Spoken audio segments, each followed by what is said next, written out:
Well, good morning and welcome back to my channel. I thought I'd give you a little update on a couple of things in the garden that are doing really well. Here we are, it's June, late June now, in the south of England, and this is the Stella cherry that I've spoken about before on some of my videos.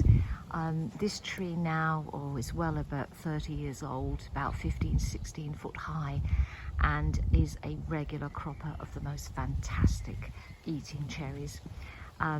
Situated in a lovely sunny spot in the garden. They do need sun, these cherry trees. You can't put the dessert cherry varieties in the shade, though you can with the morellos, which is a really positive thing.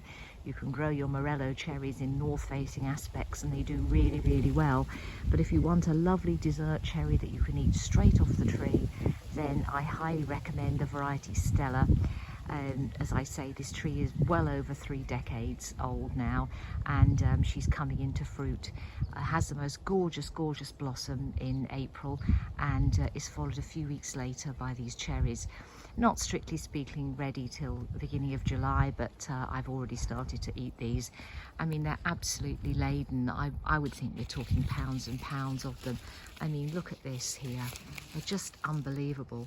And you know, the birds do get a few of them, and obviously that is acceptable to me because I like gardening organically, so I'm quite happy to share them. But to be quite honest, you'd have a job to eat all these. There's so many.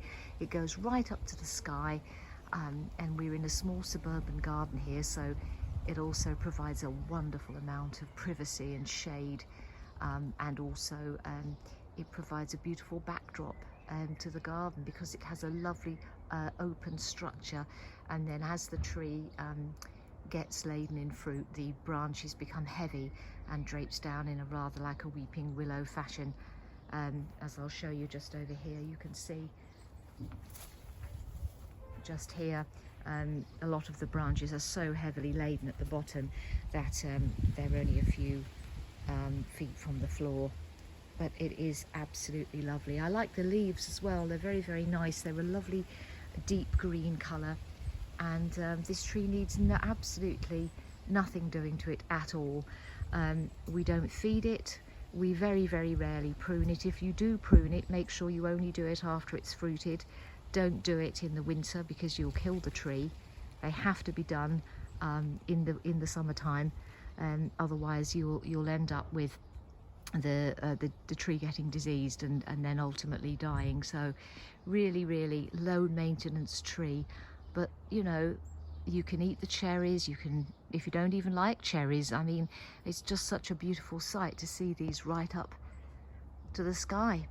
So that's my Stella cherry, and I just wanted to show you a variety of strawberry that I've grown this year for the first time, which is called Lucy, which is lovely because I have a daughter of the same name, and this is cropping really well, and the strawberries are a really beautiful flavour.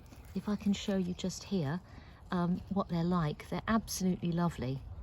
And it's been a wonderful year in Essex for strawberries. We've picked pounds and pounds off two or three quite small raised beds, but this is the variety Lucy here. I'll show you the label, and it really is a fantastic cropper. It's a main crop variety, I believe, and it's an excellent variety because it's actually cropping really well, and lovely taste to the fruit as well. So that's variety Lucy, which I highly recommend. So over the next couple of days, I'll give you more of a tour of some other things that are going on in the garden, but I just thought I'd show you the Stella today, because it is really incredible, and you know, it's one of the joys of life really to see a mature cherry tree like this.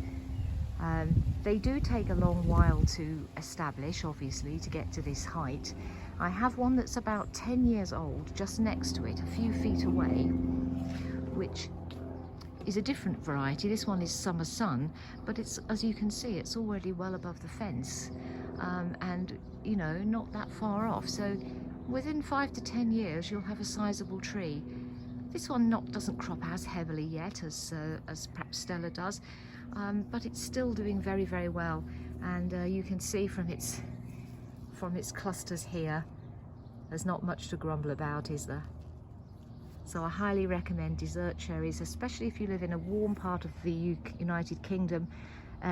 We do very well in Essex, Kent, anywhere really south of Birmingham, but you can grow them further north, but much better in the south of the country. Really beautiful, and I highly recommend this. It's probably my favourite thing in the garden, although I do switch around because there are so many lovely things, but absolutely lovely. So there you go, English dessert cherries.